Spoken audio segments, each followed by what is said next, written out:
Hello everyone, I'm Pastor Dylan and welcome to the Dayspring Wesleyan Church podcast. The best way to stay connected to the life of the church is downloading our app. Simply go to the App Store, search for Church Center, and download the app and enter the information for our church. This will connect you to our church community. I pray the following presentation will inspire you to come closer to God in this journey of faith. Enjoy listening.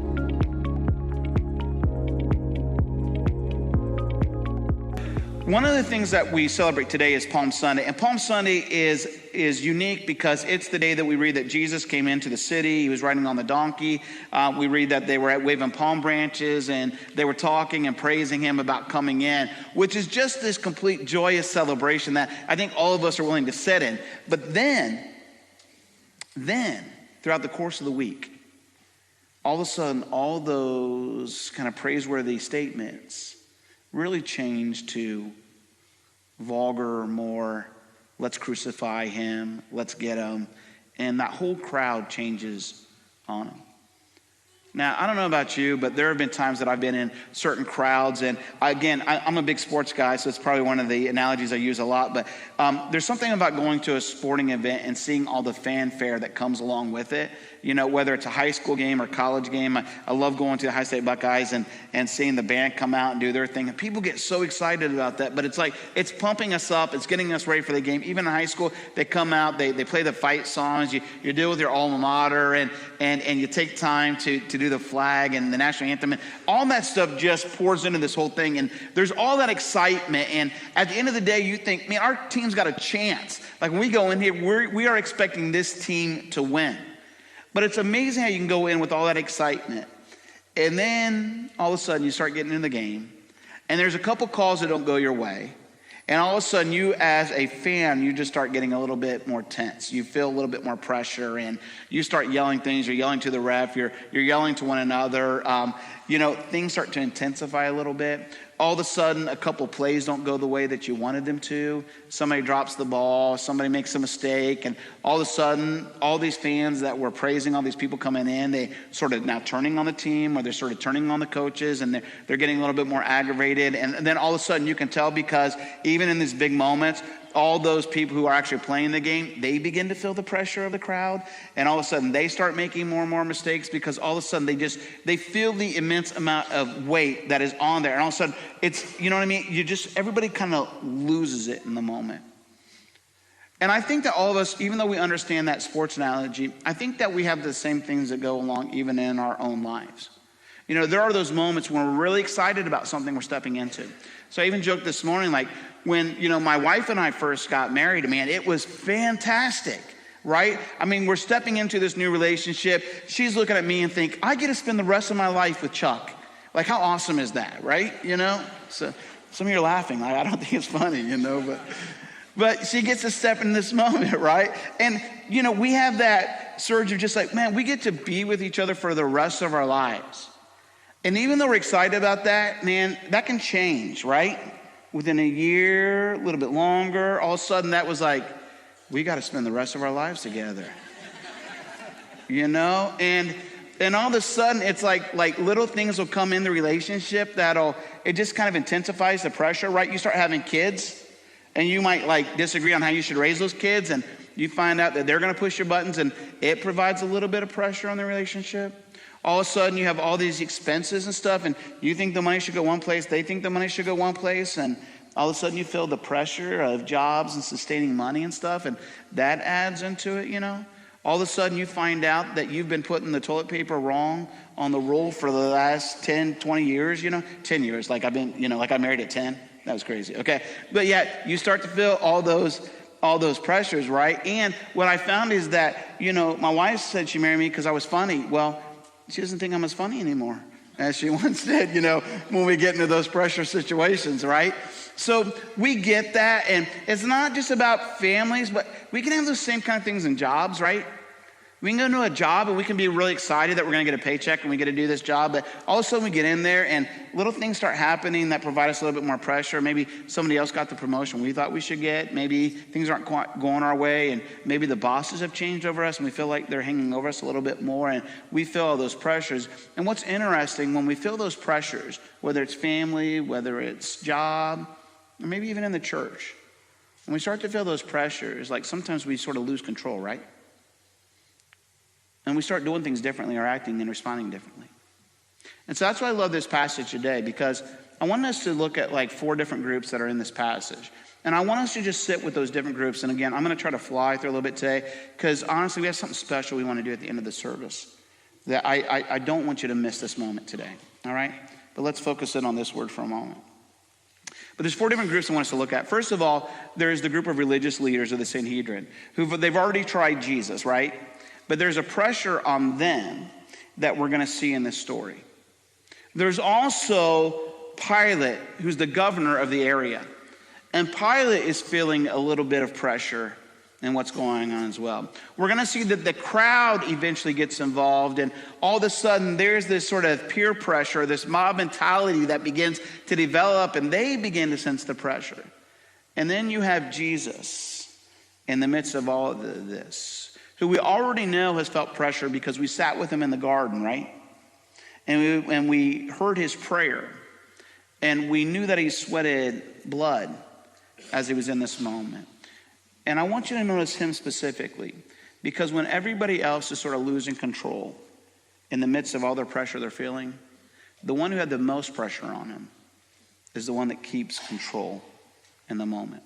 So let's read this passage together today, starting in verse 11 of chapter 27 of Matthew. It says, "Meanwhile, Jesus stood before the governor, and the governor asked him, 'Are you the king of the Jews?' 'You have said so,' Jesus replied.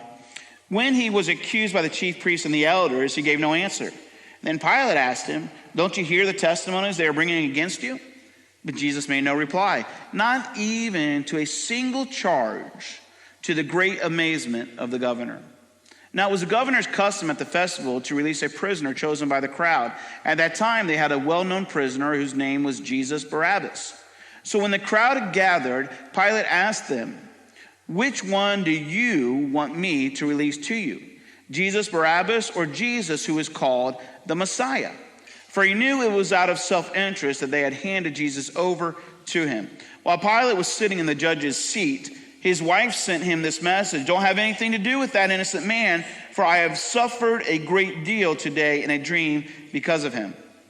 But the chief priests and the elders persuaded the crowd to ask for Barabbas and to have Jesus executed. 'Which of the 2 do you want me to release?' asked the governor. 'Barabbas,' they answered. 'What shall I do then with Jesus, who is called the Messiah?' Pilate asked. They all answered, 'Crucify him.'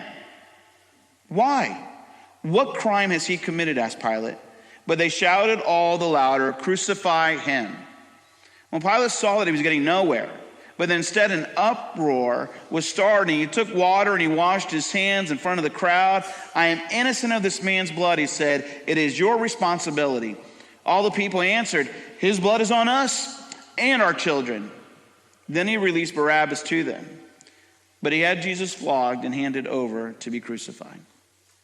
Let's pray together. Father, when I think about what was going on here, and you get the significance of the story and see all the different players and all the sort of pressures they're feeling in the moment, I can't help but think that there are times in my life when I feel like the pressure is built up so much that I don't want to respond the wrong way. So I pray through your example today and all that we sit with you in to recognize that there's a better way to respond, a holy way to respond, a way that speaks actually louder than words can ever do. Help us to sit in that with you in this moment. If there's anything I would get wrong in the interpretation of these scriptures today, Father, I pray that you would clean it up in the ears of your people so that yours is the voice they hear today, not mine. In your name we pray. Amen. So as I was studying this passage this week, one of the things I was looking about and thinking about is all of these people that have some sort of substantial power, and yet in the midst of all of it, you see like they are at a crossroads. And we talk about a crossroads as being when you're walking down a certain path and you have, a choice to the right or to the left, which direction are you going to go? And I believe that Pilate, and I believe the different players in this passage are facing certain crossroads that they're coming into. And I believe that the crossroads really are about the ability to maintain control. And I think all of us understand that because there are things in life that we just want control over, right? We want control of our family. We want control of our homes. We want control of our cars. We want control of, some of you don't like to fly because you know that you have to put that experience in somebody else's hands and you would rather be driving your car. You know that when it comes to your kids and they start making choices on their own, you were like, man, I wish they were still younger so I could make their decisions for them so they would quit making these mistakes. And so we understand that ability to have control. When we're in this passage and as we get into it, we're going to see right away in these verses that there's the pressure to hold on to power. So one of the reference verses that says it a little bit differently and gives us a little bit clearer picture of the story is in John chapter 18, verses 28 through 32. And it says, then the Jewish leaders took Jesus from Caiaphas to the palace of the Roman governor. By now it was early morning, and to avoid ceremonial uncleanliness, they did not enter the palace, but they wanted to be able to eat the Passover. So Pilate came out to them and asked, what charges are you bringing against this man? If he were not a criminal, they replied, we would not have handed him over to you. Pilate said, take him yourselves and judge him by your own law. But we have no right to execute anyone, they objected. This took place to fulfill what Jesus had said about that kind of death he was going to die. So already the Jewish leaders are sort of giving us their premise, right? The Jewish leaders, they're losing their control of the people. Jesus steps in. He wants them to look at religion a little bit differently. Matter of fact, you remember on the Sermon on the Mount, Jesus says, look, I tell you that I didn't come to destroy the law or the prophets, but I've come to fulfill them. In other words, I've come to give them a little bit more weight because I think the way you guys are looking at the scriptures and I think the way that you're looking at God is not as clear as it could be. And he felt like some of these religious leaders were getting in the way of how God was trying to communicate with people. And so from time to time, he would get after them. And he said some pretty vicious things. He called them, you brood of vipers, which is almost like calling them the devil. He tells them, like, I don't like the way that you're exchanging money in your temple courts. And they get offended by that because that's a source of income for them.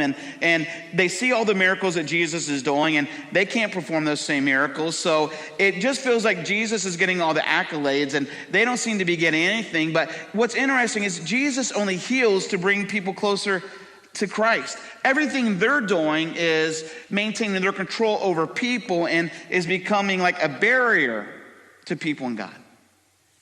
And so Jesus goes after them, and these religious leaders can't stand it, and they can't stand it to the point that we're like, man, we got to get Jesus, we got to accuse him of something, we got to bring him to trial. So we know the trial exists, and we know at the end of the day they accuse him of what? A blasphemy. In other words, of Jesus proclaiming the truth that he is the Son of God. Like, that's the thing that they were getting on him about. And so then they said, well, now we've got it. And because we want to keep control, like, we need to turn this over to somebody else. Because here's the thing. They felt like the only way to get rid of this problem was to get rid of Jesus himself. And they didn't have the power to execute him. But they were feeling that pressure that they were losing the people. So they took this idea to Pilate. And if you know anything about Pilate, Pilate was basically put in power by Tiberius Caesar. And normally he would spend his time in Caesarea, which was a closer town. But because there was a festival going on there in Jerusalem, he had to be there as a result. Now, as a Roman governor, your responsibilities are this. Your responsibilities are to keep things under control, to make sure that people are paying taxes, and then to keep the peace. All right, so that was their primary responsibility. Now, at these festivals, maybe when people have been drinking and doing other things, this is a time when revolts could happen and stir up. So it was important for the governor to be there during this process. What's interesting is this, and many of you may not know this pressure that Pilate was already feeling because we think he's being pressured by this Sanhedrin, but listen, he doesn't care anything about them. He doesn't like them. But the reason why he's feeling pressure is because in previous years, the Jews had collected this amount of money, and Pilate went in and took the money, and he used it for an aqueduct. But because he used that money in a wrong way, the people it stirred them up, and they began to revolt. And because they revolted, remember, he's supposed to keep the peace, and he was supposed to maintain control. And since he lost control and he lost peace, his higher-ups got on him and said, this cannot happen. And if it happens again, we'll probably have to remove you of your position. So now do you understand the kind of pressure he's under? He can't have another uprising. He can't have another revolt. So he is feeling the pressure from these people who are basically coming at him. And then he's feeling also the pressure of the people above him. And on top of that, listen, his wife sends him a note, right? And says, hey, I've had a bad experience, a bad dream about this. And this is a bold move, by the way, right? Because this guy kind of ignores his wife, right? And so, but he's feeling the pressure from all these different things as he's trying to make this decision. And now what does he do? And so what's interesting, though, if you see the religious leaders when they come to Pilate, they kind of make some different accusations. Now, again, what did they accuse him of? Blasphemy. But watch what they bring to Pilate. Luke 23, 1-2 says this. Then the whole assembly rose and led him off, talking about Jesus, led him off to Pilate. And they began to accuse him, saying, we have found this man subverting our nation, 1. He opposes payment of taxes to Caesar, 2. And he claims to be the Messiah, which the word Messiah means a king. All right? So again, they had already tried him of blasphemy, but because they wanted to manipulate the situation, they brought up the 3 things that Pilate was supposed to maintain control over. First of all, they said, he is trying to stir up the people. In other words, he is trying to make sure there is no more peace in this land. He's trying to start a revolt. He's trying to take control. And then they accuse him of opposing the taxes, which again, Jesus never did that, right? We know that Jesus said, give to Caesar what is Caesar and give to God's what is God's. So they manipulated that as well. But then third, they said, and this was the big thing, they said, and he claims to be the Messiah. And by the way, if you don't know what Messiah is, he says, it's a king. In other words, they said that he believes that he has more right than the Roman government does. And so they play a little bit on Pilate's sort of sense of what's going on. Well, Pilate doesn't want to lose this control either, right? And so now this weighs very heavy on him, and it's a pressure-filled situation. What's interesting to me is I think that all of us, like I said, I think all of us have a problem of giving up power or giving up control because it's a hard thing to do. What's interesting to me in the passage is this, is at the end of the day, the one who gave up power is who? Jesus. Jesus is the one who left heaven, came down to earth. Jesus is the one who went through all these physical things that he never felt. Jesus, at the end of the day, is going to be the one who takes up all the sin and shame of the world upon him. Jesus is the one who told his disciples such things as, hey, the first shall be last and the last shall be first. He's the one who got down on his knees and began to wash the dirty feet of his disciples in the room, taking the place of a servant, and was saying, look, this is what you need to do, guys. So Jesus gives up all this power in the situation. And by the way, which one speaks more directly to your heart? Is it the people who have all the power and want you to know? Or is it the people who get down there and begin to serve? And so Jesus began to develop his own voice in the situation. I want to challenge us that sometimes you and I have got to come to the place where we have got to be okay to give up some power in order that we can serve those around us. So then what happens in the midst of all this, and I think that most of us, if we were in sort of this problematic situation, I think many of us would respond a little bit differently. But I think when pressure comes, there's always this innate responsibility that I want to fight back in some way. And so it talks in verses 11 through 14. It says, meanwhile, Jesus stood before the governor. The governor asked him, are you the king of the Jews? And he's like, you've said it so. Jesus replied. And then he was accused by the chief priests and the elders. He gave no answer. And then Pilate asked him, don't you hear the testimony they are bringing against you? But Jesus again made no reply. Like, that's amazing to me, because in the midst of everything that he is going through, in the midst of everything that he has experienced, it says in verse 14, but Jesus made no reply, not even a single charge, to the great amazement of the governor. Now think about this. Everybody else is being stirred up, right?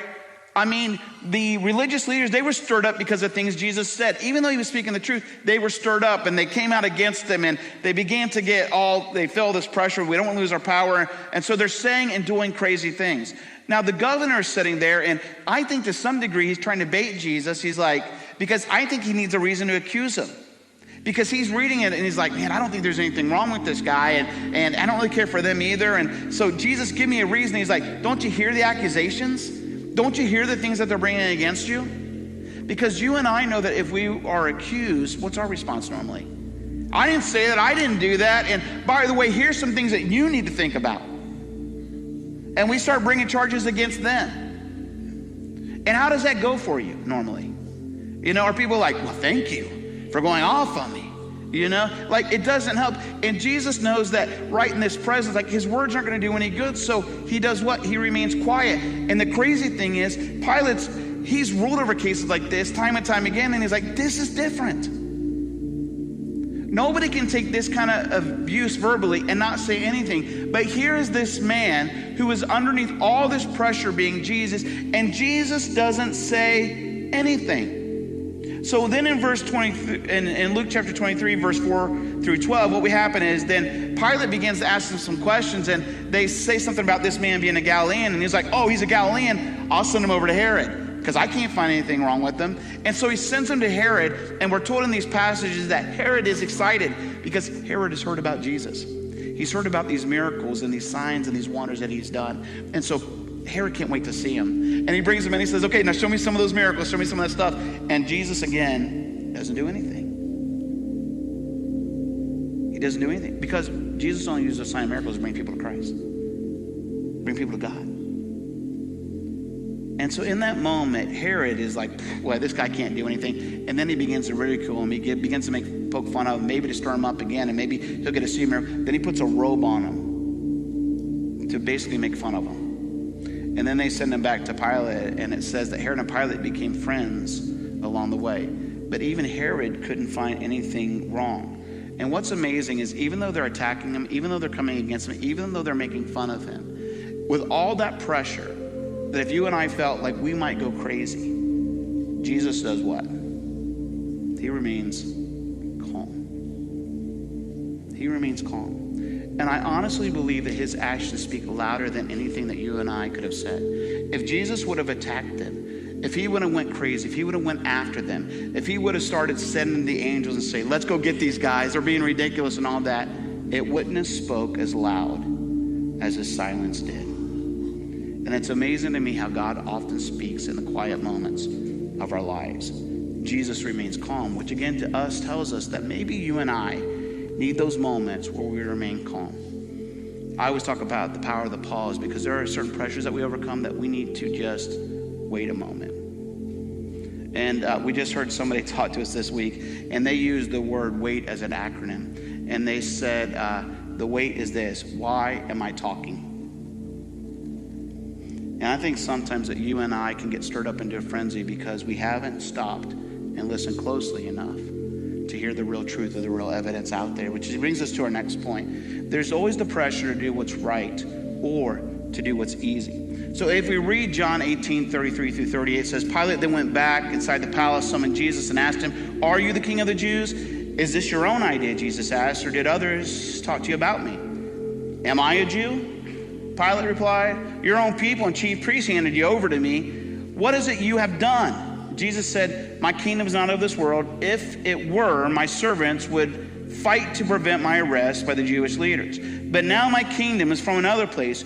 You are a king then, said Pilate. Jesus answered, you say that I am a king. In fact, the reason I was born and came into the world is to testify to the truth. Everyone on the side of the truth listens to me. What is the truth? Retorted Pilate. With this, he went out again to the Jews gathered there and said, I find no basis or charge against him. You see, Jesus in the midst of all this is speaking truth. Pilate is trying to find the truth. Pilate at the end of the day believes that Jesus has done nothing wrong, nothing to be killed from. He's like, I just can't find it. But listen, sometimes there's an easier way to do things. And so Pilate in the midst of all this, and we get into Luke 23:13 through 16, he begins to talk to religious leaders and the people again. He says, I've examined him, I find no charges against him. He says, Herod didn't find anything against him either, so we don't really have any basis. But listen to this, but instead of doing the right thing and setting the man free, he says this, instead I'll have him flogged. Why? Because he wants to appease the crowd for a moment. And he thinks, if I have him flogged, if I have him beaten, then they'll be okay with that. And yet at the end of the day, that didn't help at all. They still wanted his death. So what's amazing to me in the midst of this passage is that Jesus does the hard thing that is the right thing. And at the end of the day, Jesus knew that he had to die. Why? So that your sins and my sins could be forgiven. He knew that he would have to take the weight of sin on the world. And even though it was the hard thing, he still chose to do the right thing. And I have to tell you, church, we are in a world right now where the right thing is becoming the hard thing to do. We're in a world right now that is trying to take and say that truth is different than when you and I grew up. They're trying to say that certain things are okay. And matter of fact, they have you believe that that we don't even hardly use the word sin anymore, right? And yet the Bible tells us specifically that sin is real. Matter of fact, you pretty much never hear the word hell in a service anymore.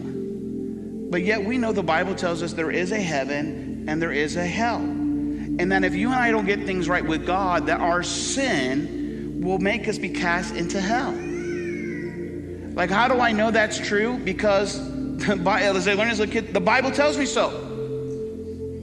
You know, and so even though these things can be hard to preach, even though these things can be hard to talk about, like what the world wants you to think is that we don't have to talk about these issues because what they say is that Christians should be so loving. But Jesus told us this. He said, speak the truth in love.